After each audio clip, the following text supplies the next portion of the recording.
There is an epidemic sweeping our schools. The prevalence of vaping among students has become a growing concern in recent years, prompting legislative actions across the United States. In Texas, House Bill 114 is one of the such legislative effort aimed at curbing student vaping.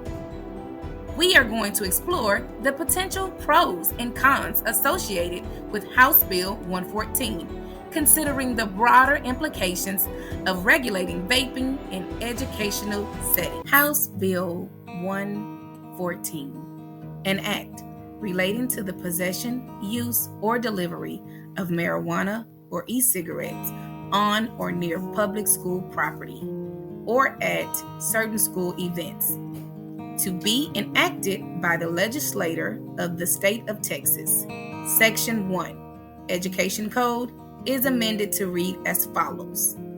Student shall be removed from class and placed in disciplinary alternative education program as provided by Section 37.008 if the student engages in conduct involving a vaping on campus. Good evening and thank you so much for joining us tonight. I'm Marangeli Lopez. And I'm Brennan Gurley. A new law that goes into effect in our state next month aims to bring stricter punishments to students if they're caught with them near campus. Our Jose Alonso explains how districts in East Texas are already implementing the new rules. Vaping among students isn't a new concept. Unfortunately, we have had a few that we have already had to deal with. What is new is a policy brought forward by Texas House Bill 114. The bill was set up by the legislature in order to address the vaping epidemic in our state. If a school catches students with THC or nicotine vapes, they must be placed into a disciplinary alternative education program. If a student goes to DAEP for having a vape, they are going to have to complete an educational course on the dangers of vaping, and we're hoping that the disciplinary measure combined with the educational part of it, we're hoping that will hopefully keep them from doing it again and getting the help that they need if they're addicted to a particular substance. During the first week of school, Longview ISD has already caught a small number of students with vapes. They sent out notices to parents and brought it up at orientation and on social media. Nacogdoches ISD is also going the extra mile and warning students as well. We've had posters put up throughout all of our campuses. Just like Longview ISD, they've been sending and posting notices on this policy. Last year alone, the district had 116 instances of catching students with the vaping device. But it's also a health issue. This is still a relatively new occurrence that's taking place, and health officials and experts still aren't really sure what all this looks like, say maybe 10 years, 20 years on down the road. So that's really how we're approaching it with our families. This is an opportunity to hopefully stop this where it's at. Technically, the state law does not go into effect until September 1st, but Longview ISD is enforcing the policy now to. With every new law, there always comes pros and cons. Let's take a moment to examine both sides of this new law. One of the primary advantages of House Bill 114 lies in the potential health benefits it offers. Vaping is associated with a range of health risks, especially when it involves nicotine-containing products.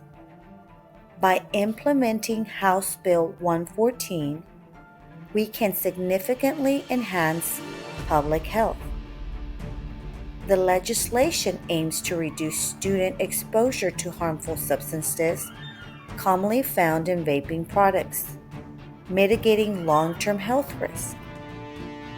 This includes reducing the likelihood of nicotine addiction, which can have severe consequences, particularly among young individuals with developing brains. House Bill 114 can also have a crucial role in preventing addiction in our youth. Vaping products, especially those containing nicotine, pose a significant risk of addiction. Nicotine addiction can hinder academic achievement, harm physical and mental health and potentially lead to the use of more dangerous substances. By limiting access to these products through House Bill 114, we can ensure that our students are not exposed to the danger of getting addicted to nicotine, which can have lifelong consequences. When students encounter vaping devices in school, they may develop nicotine addiction at a young age. Prohibiting vapes in schools can help stop or reduce nicotine addiction among students, safeguarding their long-term well-being. Vaping is linked to lung and respiratory issues also. By removing vaping products from school environments, House Bill 114 can shield students from potential harm to their respiratory systems, ensuring they start life with a better health. Furthermore, nicotine addiction can have adverse effects on mental health, potentially causing anxiety and other mental health challenges. The bill's ban on vapes can contribute to improved mental well-being among students. House Bill 114 isn't just about maintaining vape-free schools. It's about protecting the future of our youth. By supporting this bill, we prioritize the long-term health and success of the next generation.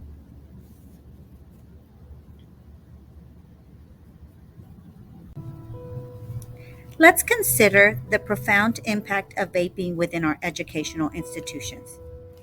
Vaping on school premises can disrupt the entire learning environment. Students who vape may encounter significant challenges when trying to concentrate on their studies, affecting their academic performance. Additionally, the disruptive behavior associated with vaping can also create distractions for other students, hindering their ability to engage fully in their education. House Bill 114 recognizes and aims to rectify these issues. It takes a proactive approach to maintain a more focused and productive learning environment within our schools. By introducing measures to ban vaping, the bill seeks to uphold the integrity of our educational spaces. It strives to create an atmosphere where all students can reach their maximum potential without being negatively affected by the unnecessary distractions caused by vaping. In this way, House Bill 114 underscores its commitment to maintaining our schools as centers of excellence in academics and personal growth. Through the removal of vaping-related disruptions, the bill fosters an environment where educators can impart knowledge effectively, students can absorb it, and everyone can fully capitalize on their educational opportunities. Another significant advantage of House Bill 114 is the protection it offers to non-vaping students. Secondhand vapor from e-cigarettes can contain harmful chemicals, putting non-vaping students at risk. By implementing and enforcing regulations, House Bill 114 can create designated vaping-free areas or enforce restrictions, thus safeguarding the health of all students. This ensures that non-vapers can study and interact in an environment free from the potential hazards associated with secondhand vapor. Lastly, consider the educational aspect of House Bill 114.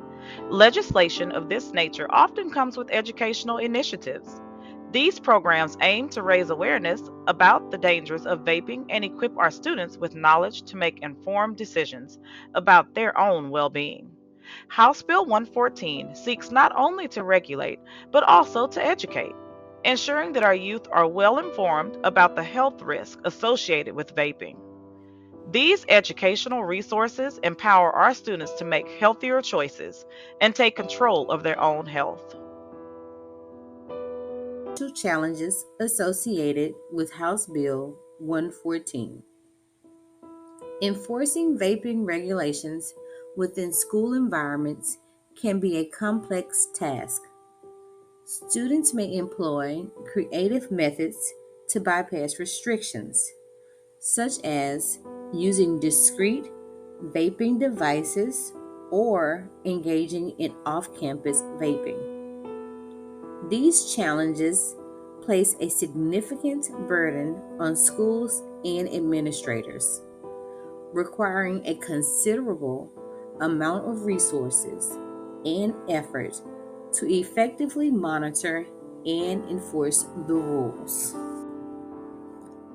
Critics argue that strict regulations like those proposed in House Bill 114 may unintentionally criminalize student behavior. Instead of addressing the root causes of vaping, punitive measures may push students further into risky behaviors. This could include evading school rules, engaging in more dangerous forms of vaping, or even resorting to the use of more harmful substances. Critics emphasize that the importance of focusing on education and support rather than punitive measures. Before we close, we would like to give you a moment to reflect on the information that was shared by thinking about the answers to these questions. Number 1, have you or someone you know been affected by student vaping, either as a student or as a parent, or even as an educator? How did it impact you or them? Number 2, do you believe that stricter regulations on vaping in schools can effectively deter students from vaping, or are there more effective approaches?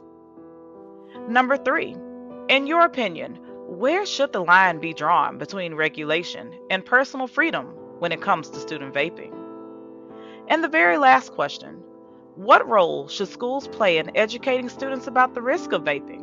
And how can this be balanced with respecting individual rights and privacy?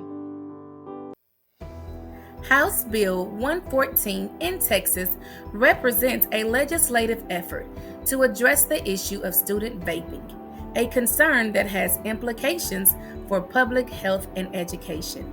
While the potential benefits include improved health outcomes, reduced distractions, and greater protection for non-vaping students, there are also challenges in enforcement, concerns about privacy and unintended consequences, as well as resource allocation issues.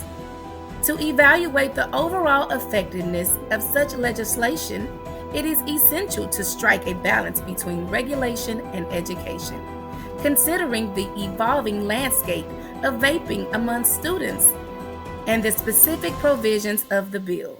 Public dialogue and ongoing assessment are crucial in shaping effective policies that promote both the health and education of young Texans.